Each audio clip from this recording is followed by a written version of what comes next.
하나님 말씀을 보시겠습니다. 하나님 말씀은 마가복음 10장 46절로부터 52절까지의 말씀입니다. 마가복음 10장 46절로부터 52절까지의 말씀 교독하겠습니다. 그들이 여리고에 이르렀더니 예수께서 제자들과 허다한 무리와 함께 여리고에서 나가실 때에 디메오의 아들인 맹인 거지 바디메오가 길가에 앉았다가 나사렛 예수시란 말을 듣고 소리질러 이르되 다윗의 자손 예수여 나를 불쌍히 여기소서 하거늘 많은 사람이 꾸짖어 잠잠하라 하되 그가 더욱 크게 소리질러 이르되 다윗의 자손이여 나를 불쌍히 여기소서 하는지라 예수께서 머물러 서서 그를 부르라 하시니 그들이 그 맹인을 부르며 이르되 안심하고 일어나라 그가 너를 부르신다 하매 맹인이 겉옷을 내버리고 뛰어 일어나 예수께 나아오거늘 예수께서 말씀하여 이르시되 내게 무엇을 하여 주기를 원하느냐 맹인이 이르되 선생님이여 보기를 원하나이다 예수께서 이르시되 가라 내 믿음이 너를 구원하였느니라 하시니 그가 곧 보게 되어 예수를 길에서 따르니라. 아멘. 오늘 아침에 갑자기 소나기가 내렸지만은 그 전에는 아침에 태양이 떠오를 즈음 제가 동쪽 하늘을 봤는데 얼마나 붉고 아름다운지 정말로 하늘이 저쪽 동쪽이 붉게 물들었더라고요. 그날도 그렇게 태양이 빛났을까요? 바람은 불지 않았을까요? 또 새소리가 나지 않았을까요? 2000년 전에 여리고성 밖에서 길가에 앉아서 앞을 보지 못하고 구걸하던 한 시각장애인이 있었습니다. 성경은 맹인이라고 이렇게 기록되어 있습니다. 그의 이름은 바디메오입니다. 앞을 보지 못하는 그 삶이 얼마나 힘들었을까 생각해 보면서 그가 이제 그래도 사랑이 있고 자비심이 좀 많은 사람들의 따뜻한 손길을 기대하면서 구걸하고 있는 것입니다. 그 당시 사회에서는 시각장애인의 삶은 여러 가지 점에서 완전히 버려진 것과 같습니다. 종교적으로는 저 사람 하나님께 얼마나 많은 죄를 졌으면 저랬을까 이렇게 비난을 하고 또 자기 스스로도 내가 하나님께 벌을 받았다는 죄책감에 시달립니다. 그리고 스스로 또는 가족들이 신세 타령을 할 수도 있습니다. 그러면서 살 길이 아주 막막하지요. 앞을 보지 못하는 그 어둠 속에 그의 인생도 깜깜합니다. 인생의 앞길, 인생의 미래가 도무지 빛이 보이질 않아요. 깜깜해요. 언제나 그의 인생에 이렇게 찬란한 태양의 빛이 비칠 수가 있겠습니까? 그런 그에게 아주 기쁜 소식이 들렸어요. 나사렛 예수가 자기 앞을 지나간다는 소식입니다. 소리가 들렸어요. 앞은 보지 못하니까 예수님의 모습이나 군중들의 모습은 보지 못하지만은 왁자지껄 그리고 군중의 무리들이 자기 앞을 지나가는데 예수님이라는 소리를 들은 것입니다. 예수님께서 예루살렘에 들어가시기 전에 여리고에 들렀습니다. 그래서 여리고에서 예수님이 하실 일들을 하시고 이제 여리고 성을 빠져나가시는 중이에요.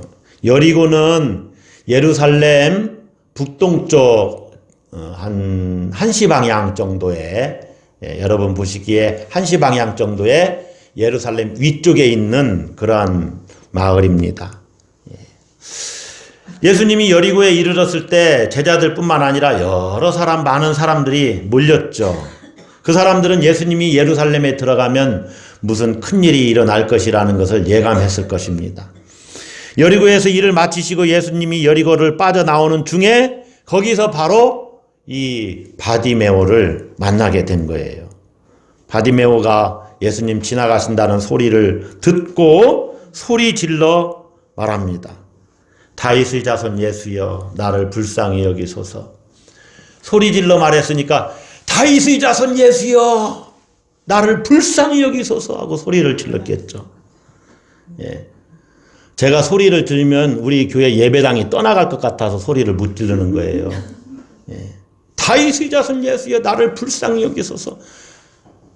그 많은 무리들의 소리보다도 아마 이 바디메오의 목소리가 더 컸을 것입니다. 그러니까 주변 사람들이 바디메오를 꾸짖으면서 조용히 하라고 말합니다.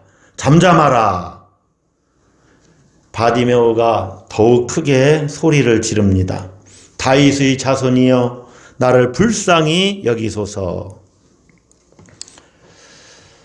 예수님이 바디메오의 요청을 거절할 수가 없었어요. 그에게 오라고 말을 했습니다. 그를 부르라. 그들이 맹인을 부르지요. 이 바디메오를 부릅니다. 안심하고 일어나라. 그가 너를 부르신다. 이때의 그는 예수님이시죠. 예수님께 바디메오가 막 달려갑니다. 예수님이 묻지요. 51절 보시면 예수께서 말씀하여 이르시되 내게 무엇을 하여 주기를 원하느냐? 내게 무엇을 하여 주기를 원하느냐? 여러분, 오늘 본문은 지난주 본문에 이어서 계속되는 그러한 일련의 성경 말씀을 지금 우리가 같이 나누고 있는데, 지난주에도 이 말씀을 들었어요. 너희는 36절 보실까요? 10장 36절. 너희에게 무엇을 하여 주기를 원하느냐? 야고보와 요한에게 예수님이 물어보신 말씀입니다. 그런데 오늘 본문에서 바디메오에게 똑같이 물어봐요. 다만 거기는 너희에게 복수지만 여긴 단수죠. 바디메오 한 사람이니까. 내게 무엇을 하여 주기를 원하느냐? 그 말씀을 좀 이따 살펴보고, 바디메오가 뭐라고 말합니까? 선생님이여, 보기를 원하나이다. 예수님이 그에게 이렇게 말씀하셨습니다. 가라, 내 믿음이 너를 구원하였느니라. 예수님의 말씀이 떨어지자 곧 보게 되었다. 이것이 오늘 본문이 말하는 거예요. 이 이야기가 무엇을 말하는 것일까? 사실은 설교의 그 결론은 맨 마지막 구절에 있습니다. 그런데 전체적인 내용을 한번 우리가 살펴봐야 돼요. 표면적으로 본다면 바디메오가 예수님의 은혜로, 은총으로 앞을 보지 못했는데 앞을 보게 되었다. 기적적으로 장애를 고쳤다 하는 내용입니다. 여기에는 예수님께서 장애를 고치시는 능력을 가지셨다 하는 그런 의미가 내포되어 있고, 또 하나는 예수님을 통해서 기적으로 치유받는 것이 신앙이다 하는 의미도 담겨져 있습니다. 그러니까 바디메오의 믿음은 결론적으로 한 가지만 먼저 얘기하면 예수님이 나를 고쳐주실 수 있다는 믿음이 있는 것만은 사실이에요. 그런데 여러분, 복음서에 나오는 다른 치유 사건들을 비교해보면 다른 사건들은 예수님의 어떤 행동들이 같이 이렇게 기록되어 있는 것들이 많이 있습니다. 어떤 제스처가 있다는 거죠. 손을 만진다든가 아니면 눈에 침을 바른다든가 또 어떤 그 물리적인 접촉이 예수님 모르게 있었다든가. 그래서 예수님께서 환자나 장애인을 위해서 구체적인 어떤 그 액션을 취하고 행동을 취하고 때로는 기도도 해주시고 그런 것들이 있습니다. 그런데 오늘 이 바디메오가 고침받는 사건에는 그런 내용이 없어요. 단지 가라, 내 믿음이 너를 구원하였느니라 하는 말씀만 하십니다.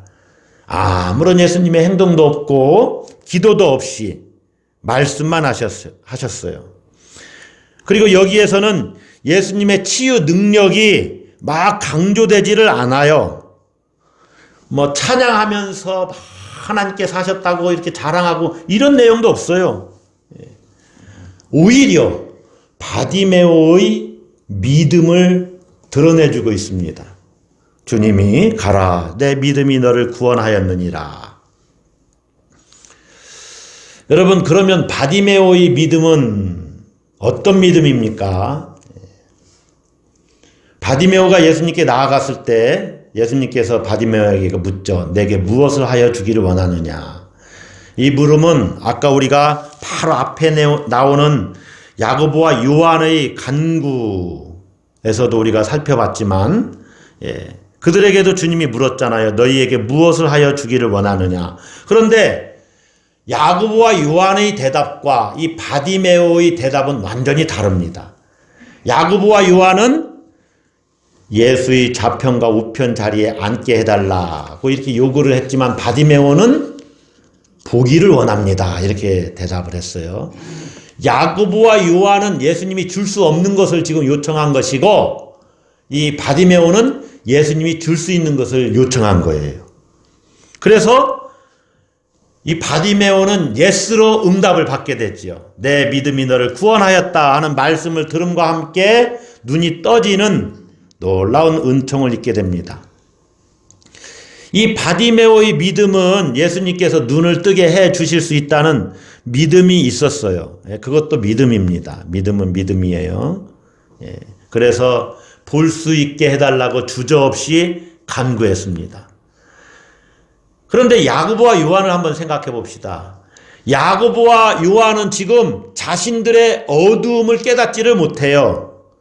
그래서 우리가 야고보와 요한의 본문을 읽고 곧바로 이 바디메오의 치유 사건을 읽게 되면은 누가 맹인인지를 우리가 깨달아야 돼요. 누가 맹인입니까? 정말로 앞을 보지 못하는 바디메오가 맹인입니까? 자신들의 어두움을 알지 못하는 이 야고보와 요한이 맹인입니까? 여러분, 예수님이 지금 예루살렘에 가시는 길에서 있었던 사건들이 계속 예루살렘에 올라가시는 길 거기에서 3번 예수님이 고난받으실 것을 이야기합니다. 그런데 그 전에 이 맹인을 치유하신 사건이 있어요. 그런데 그때는 한 번에 예수님이 그를 고쳐주시지 않았어요. 처음에는 흐릿흐릿하고, 그런데 2번째 안수하셨을 때는 깨끗이 고침을 받습니다.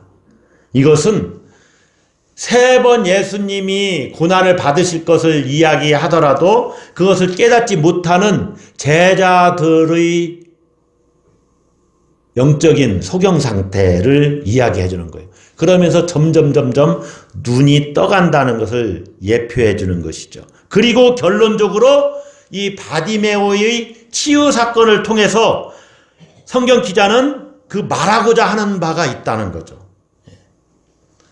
바디메오가 이 맹인에서 눈을 떴는데 그 눈을 뜬 사건이 예수님이 예루살렘에 올라가는 최고의 그 마지막 결말을 이렇게 결론적으로 우리에게 이야기해 주고 있다는 거죠. 그것이 무엇인가를 여러분이 오늘 같이 저하고 말씀을 나누고자 하는 것입니다. 바디메오는 예수님께서 자신의 눈을 뜨게 해 주시리라 이렇게 믿었습니다. 자, 그러면 바디메오의 믿음을 칭찬한 그 예수님이 말씀하신 믿음이 바디메오가 내가 예수님께 간구하면 눈이 떠지리라 하신 그 믿음을 과연 그 믿음만을 칭찬하신 것이냐, 이것을 한번 생각해 보자는 거죠. 다시 말하면 보기를 원하는 것이 믿음의 실체냐 그 말입니다. 자, 조금 말을 바꿔서 우리의 소원이 이루어진다는 것을 믿는 그 믿음이 진짜 믿음의 실체냐 그 말이에요. 바디메오의 입장에서는 눈을 뜨는 것이 자기 소원이 이루어지는 거예요. 그 한 가지만을 구하고 있어요. 우리의 삶에도 그런 일들이 얼마나 많이 있습니까? 지금으로 말하면 뭐 여러 가지 하나님 직장을 주세요. 실업의 문제를 해결해 주세요. 진학의 문제를 해결해 주세요. 우리 가정의 경제적인 문제를 해결해 주세요. 이런 소원들이 얼마나 많아요. 그것을 해결해 주실 수 있는 분이 주님이시다. 그것도 믿음은 믿음이에요. 믿음이 아닌 것은 아닙니다. 그러나 믿음의 실체가 과연 그것이냐 그 문제예요. 가난, 고독, 불안 이런 것에서 우리 모두는 벗어나길 원하죠. 심지어는 늙고 병들고 죽는 이 죽음의 문제에서까지도 벗어나고 싶어 합니다. 그러한 것을 주님이 해주실 수 있으시다고 우리는 믿어요. 그러면 그 믿음이 정말로 예수님에 대한 믿음의 실체이냐 그 말입니다. 병과 장애를 고치고 싶은 간절한 그 마음이 우리 모두에게 있지요. 굉장히 절실한 문제입니다. 먹고 사는 문제가 절실하지요. 그래서 이 세상에서 우리가 기울이는 모든 노력은 바로 이런 열망을 기초로 해서 생기는 거예요. 이것에서 좀 벗어났으면 좋겠다. 풍요로워졌으면 좋겠다. 이 질병에서 벗어나서 건강해졌으면 좋겠다. 이런 열망들이 다 있지요. 보기를 원한다는 바디메오의 이런 열망은 아주 솔직한 것입니다. 그리고 주님이 나를 보게 해주실 수 있다는 믿음도 믿음은 믿음이에요. 그러나 그것이 믿음 자체, 믿음의 본질이냐 하는 문제를 점검해 봐야 돼요. 예수님이 바디메오의 무엇을 보고 이 믿음을 말씀하신 것일까? 여러분 보세요. 가라 내 믿음이 너를 구원하였느니라. 물론 여기에는 주님이 나를 보게 해주실 수 있습니다. 이게 포함이 되어 있다고 그랬어요. 그런데 진짜 주님이 칭찬한 그 믿음이 무엇이냐? 이 믿음은요, 바로 바디메오가 예수님을 향해서 부르짖었던 그 신앙 고백의 그 부르짖음에 있어요. 바디메오가 주님을 부를 때 뭐라고 불렀습니까? 다윗의 자손 예수여 나를 불쌍히 여기소서. 이것이 주님에 대한 믿음의 실체입니다. 다윗의 자손 예수여 나를 불쌍히 여기소서. 바디메오가 실제로 한번 생각을 해보세요. 지금 처음 예수를 만났어요. 예수님에 대한 소문은 많이 들었습니다. 예수님이 뭐 고쳐주셨다더라. 죽은 자도 살리셨다더라. 그런데 실제로 바디메오가 믿음이 엄청 커서 예수님을 구세주로, 구원자로, 다시 말하면 메시아로, 그리스도로 정말로 온전히 믿는 그 믿음이 있었을까? 조금 있었을지는 모르지만 정말로 실제로 온전히 그런 믿음이 있었을까? 그렇게 보기는 조금 어렵습니다. 왜냐하면 처음 예수를 만났거든요. 그리고 정말 그러한가 그는 아직 경험을 하지 못했거든요. 소문을 많이 듣긴 했지만 이 다윗의 자손 예수여 나를 불쌍히 여기소서. 이 바디메오의 고백은요, 이 마가 복음을 읽고 있는 마가 공동체, 다시 말하면 어찌 보면 초대교회의 그 공동체의 신앙 고백이기도 합니다. 거기에 이 기독교 신앙의 중심이 그의 고백 속에 그대로 담겨져 있는 거예요. 이것을 여러분 우리가 삶의 자리라고 그랬어요. 삶의 자리. 우리의 삶의 자리도 마찬가지입니다. 우리가 주님 경제적으로 어렵습니다. 좀 채워주세요. 이것보다 더 중요한 것은 그 간구를 들으시는 주님이 누구시냐 그 이야기죠. 제가 이 설교를 예전에 한번 했더라고요. 예, 제가 교회력을 따라서 이렇게 돌아가면서 하다 보니까 가끔은 본문이 겹칠 때가 있는데 몇 년 전에, 한 5년 전쯤에 퀴리의 LA송이라고 들어보셨죠? 예. 주여 퀴리의 LA송 나를 불쌍히 여기소서. 복음서 기자들은 이 퀴리의 LA송 이것을 기독교 신앙의 중심으로 여겼다는 거예요. 믿음은 주여 나를 불쌍히 여기소서, 이 고백에 담긴 영적 태도를 이야기하는 겁니다. 다시 말하면 주님 앞에서 선 나는 불쌍히 여김을 받을 수밖에 없는 존재라는 거예요.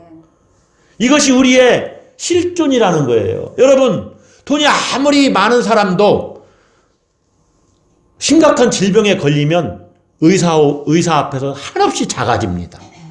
그렇죠? 의사 앞에서는 완전히 무지한 자요, 아무것도 가지지 못한 자요. 제가 그러면 어떻게 해야 됩니까? 의사의 처방만을 기다릴 수밖에 없어요.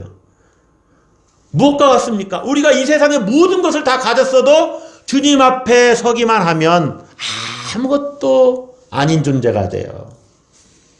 욥이 그래서 죄와 티끌 가운데서 회개합니다. 이렇게 고백할 수밖에 없어요. 하나님 앞에서는 죄와 티끌과 같은 존재가 바로 나구나, 이걸 인식하는 삶의 태도, 이것이 퀴리의 LA손에 담긴 믿음의 고백이에요. 다시 말하면 주님, 나는 주님이 아니면 생명을 얻을 수가 없습니다. 주님, 주님이 아니면 나는 구원을 이룰 수가 없습니다. 나 스스로는 나를 구원할 수가 없습니다. 나 스스로는 하나님께 나아갈 수도 없고 천국에 들어갈 수도 없고. 여러분, 생명의 근원이 내게 없다는 걸 인식합니까?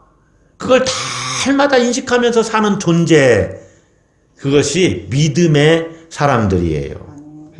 불쌍히 여기소서라는 고백은요, 창조주 하나님 앞에서 나는 완전히 땅바닥까지 낮아진 그러한 삶의 자세로 사는 거예요. 그러한 영적인 태도로. 여러분이 동물들 키우십니까? 동물들 한번 생각해 보세요. 그 동물이 아는 세계는 이 집 안에서 주인이 주는 밥, 그것을 먹으면서 겨우 주인과의 관계 속에서, 또 하찮은 벌레들은 그냥 생존을 위해서 이 큰 우주를 그 벌레들이 생각을 합니까? 하나님의 세계를 그것들이 어찌 알겠어요? 우리는 그나마 하나님이 우리를 영적인 존재로 지으셨기 때문에 그걸 조금 알지만은, 하나님 앞에 설 때 우리가 뭐가 그리 대단한 존재이겠어요. 그러니 불쌍히 여겨달라고 할 수밖에 없지요. 만약에 이런 설교를 안 믿는 사람들이 들으면 이렇게 얘기할 거예요. 아유, 세상에서 불쌍히 여겨달라고 그렇게 저자세로 살다가는요, 왕따 당하기 십상입니다. 그 말은 맞는 말이에요. 세상은 야, 자신감을 가져. 너도 할 수 있어. 야, 자기를 PR해야지. 자기를 조금 자랑하고 소문을 내야, 그래야 네가 잘한다는 걸 알지. 긍정의 힘을 가져. 이건 세상의 방식입니다. 여러분, 세상 속에서는 비굴하게 우리가 너무 저자세로 겸손해야 되지만은 비굴해서는 안 되죠. 그러니까 세상에서 우리를 불쌍히 여겨달라는 식으로 살기는 불가능해요. 또 그렇게 살아서도 안 됩니다.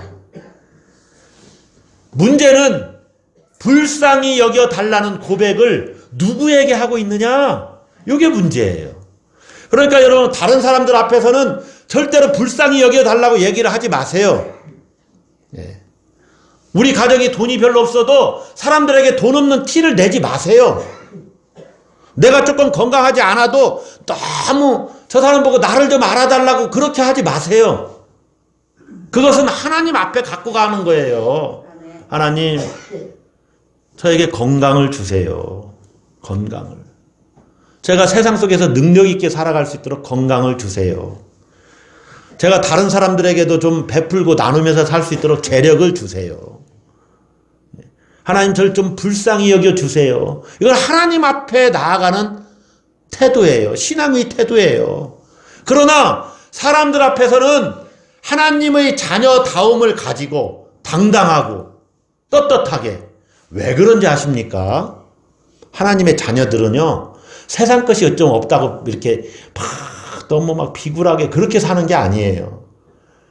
그런 속에서도 하나님이 나와 함께 하심을 보여주는 능력 있는 삶을 살아가는 모습을 세상 사람들에게 보이는 겁니다. 그래서 세상 사람, 야, 저 집은 세력도 좀 그렇지, 쥐뿔도 없으면서 뭐 그렇게 웃고 다니냐? 어? 저 집은 별로 없는 것 같은데 왜 이렇게 평안하냐? 왜 이렇게 그 가정에는 웃음소리가 넘치는, 도대체 비결이 뭐냐?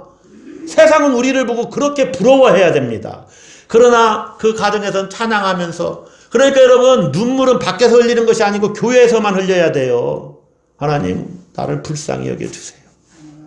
당당하고 교회 문을 나설 때는, 그래, 하나님이 함께 하시니 나는 또 세상을 이긴다.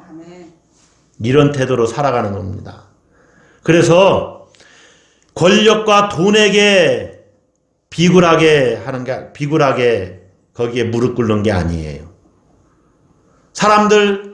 사람들에게 비굴하게 이렇게 하는 것이 아니에요. 세속적인 힘 앞에서 비굴하게 살라는 말씀이 결코 아니라는 거예요. 그것들과는 우리는 영적인 전쟁을 합니다. 선하게 싸우는 겁니다. 투쟁하는 거예요. 특별히 진리가 아니라고 여기는 세력과는 불굴의 의지로 싸우는 것입니다. 오늘 종교개혁주일인데 마틴 루터도 그랬어요. 아, 이거 진리가 아닌 것 같은데. 거기에는 목숨을 걸고 싸우는 거예요. 악하게 싸우는 게 아니라 선한 싸움을 싸우는 겁니다. 선한 싸움을. 이것과는 저는 타협할 수가 없습니다. 이건 틀리잖아요. 그렇다고 내가 막 다른 사람들을 무시하는 것도 아니에요. 겸손히 꿋꿋하게 진리를 수호하는 입장에서. 그러나 누구한테도 굴하지 않는, 얼마나 강합니까? 그런 강함을 가지고 사람들에게는 온유하지만 강함을 가지고. 이게 이해가 되어야 돼요, 여러분이. 나를 불쌍히 여기소서 하는 고백은 하나님께만 드리는 거예요. 주님에게 하는 것입니다. 바디메오의 고백 속에는요, 자기를 만류하는 이 사람들에게 한 것이 아니에요. 그들에게 나를 불쌍히 여겨달라고 한 것이 아니에요. 나사렛 예수시란 그 소리를 듣고 다윗의 자손 예수여, 예수님에게 했다는 거예요. 여러분, 예수님께 우리가 불쌍히 여김을 받기만 하면 문제는 끝난 거요. 그렇지 않습니까? 아, 예수님 우리를 불쌍히 여겨주신다는데 그럼 됐죠 뭐. 아이들이 배가 고파요. 제발 좀 짜장면 좀 사주세요. 아버지한테. 그럼, 야, 이놈이 배가 고프구나. 불쌍히 여김을 받았어요. 그러면 짜장면뿐만 아니라 그날은 뭐까지도 먹어요? 탕수육까지도 먹어요. 할렐루야. 주님께 불쌍히 여김 받으면 그것으로 끝난 거예요. 여기까지 설교는요, 제가 예전에도 한번 비슷하게 했어요. 그런데 이제 그렇게 은혜를 받은 후에는 그럼 어떻게 할 것이냐. 오늘 제가 드리고자 하는 말씀은 이제 이걸 얘기하고 싶은 거예요. 자, 믿음은요, 하나님의 아들 예수 그리스도시여 나를 불쌍히 여기소서, 이러한 태도라고 그랬습니다. 그런데 그래서 불쌍히 여김을 받은 후에는 어떻게 할 것이냐. 여러분, 제가 성경을 쭉 같이 읽을 때 유익한 점은 이거예요. 계속 지난주에 이어서 이번 주 또 그 다음 본문을 읽었잖아요.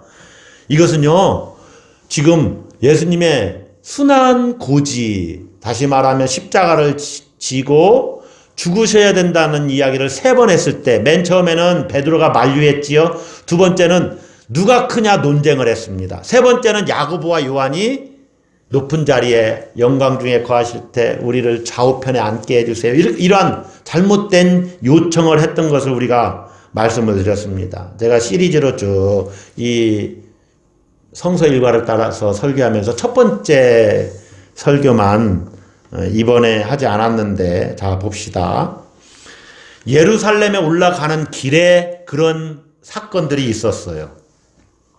그런데 예루살렘을 올라가는 길, 그 맨 마지막 사건에 이 마가복음에서는 맹인인 바디메오가 고침을 받는 이러한 사건이 기록이 되어 있어요. 그리고 정말로 그는 예수님의 은혜로 치유를 받습니다. 눈을 뜨게 됐어요. 그의 간절한 간구가 주님께 응답을 받은 겁니다. 응답받으면서 주님이 이렇게 은총을 베푸실 때 가라 내 믿음이 너를 구원하였느니라 이렇게 말씀하셨어요. 바디메오의 믿음을 칭찬하셨고 그것은 아까 주여 나를 불쌍히 여기소서 다윗의 자손 예수여 여기에 그 신앙 고백이 담겨져 있는 그 믿음을 주님이 높이 사신 것이다. 그것이 진짜 믿음의 실체다. 물론 자기를 고쳐줄 수 있다는 그 능력이 주님에게 있다는 것도 믿음이지만은 믿음의 실체는 주님이 누구시냐로 알고 고백하는 그것이다라고 제가 말씀을 드렸는데 이제 주님의 치유함을 받으면서 주님이 하신 말씀이 있지요. 가라 내 믿음이 너를 구원하였느니라. 그런데 바디메오는요 갑니까? 그렇죠. 갑니까 안 갑니까? 가지를 않았어요. 그가 곧 보게 되어 어떻게 했습니까? 다 같이 52절 끝부분 시작. 예수를 길에서 따르니라. 이 따르니라 이 단어가 너무너무 중요한 단어예요. 이 단어 하나가 지금 치유 사건과 많은 이 예수님의 말씀 속에 지금 묻혀져 있어서 그렇지 이것이 예루살렘으로 올라가는 결론을 내리는 종결 구문이 돼요. 마가가 전하고자 하는 제자의 삶의 결론은 예수를 따르니라 한마디로 요약이 돼요. 이해가 되시죠? 예수님이 예루살렘으로 올라가는 길 맨 마지막에서 마가가 내리는 제자의 삶은 어떠해야 해야 되느냐 그 결론이 예수를 따르니라 여기에 다 담겨져 있다니까요. 그래서 11장부터는 이제 예루살렘 안에서의 사건이 펼쳐져요. 예수를 따르니라. 생명을 발견했는데 어떻게 예수님을 떠날 수가 있어요? 은혜를 받았는데 어떻게 예수님을 떠날 수가 있어요? 지금까지 많은 신유 그 치유의 사건들이 있습니다. 지금까지 12의 혈루증이 낫고 죽은 소녀도 되살아나는 그러한 사건들이 있어요. 그것들에 비하면 어찌 보면 뭐 죽은 자가 살아났다는 이 사건에 비하면 맹인이 눈을 떴다. 그것은 그렇게 크게 주목받을 만한 일이 아닐 수도 있습니다. 그런데 이 바디메오의 이야기는 모든 치유에 대한 이야기를 초월하는 아주 중요한 무게와 중요성을 가지고 있어요. 그것은 이 바디메오가 예수를 따라갔다는 결말 때문입니다. 예수를 따르니라. 믿음으로 구원받았으면 예수를 따르는 삶을 살아야 됩니다. 예수를 따르는 삶. 이것은 모든 가르침과 또 이적이 궁극적으로 목적하는 바예요. 예수를 따르니라. 예수를 따라감. 실제로 예수님은 제자들을 처음 부르실 때 그들에게 요구하신 것이 나를 따르라 하는 거였어요. 예수님을 따르라는 거예요.